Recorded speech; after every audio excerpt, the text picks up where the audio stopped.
আজকে আমি চীনাবাদাম পোস্ত দিয়ে ভেন্ডি করে দেখাবো। চীনাবাদাম নিয়ে নিয়েছি, এবার আমি পোস্ত দিলাম,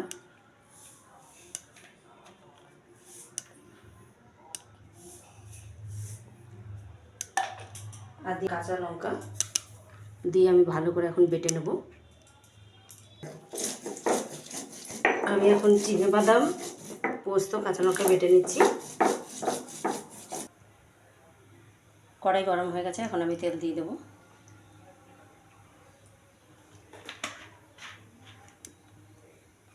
তেল গরম হয়ে গেছে, এখন আমি ভেন্ডিগুলো দিয়ে দেবো।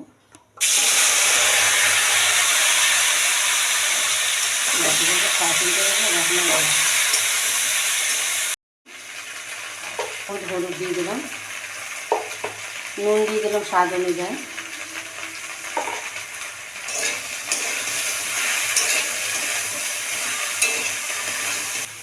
এখন আমি চীনাবাদাম আর পোস্তটা দিয়ে দিলাম বাটা।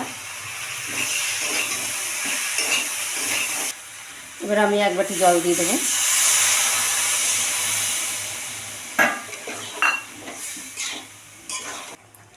আমি এখন উপর থেকে কাঁচা লঙ্কা দিয়ে দিলাম 4টে। স্বাদ অনুযায়ী এখন আমি গুড় দিয়ে দেবো।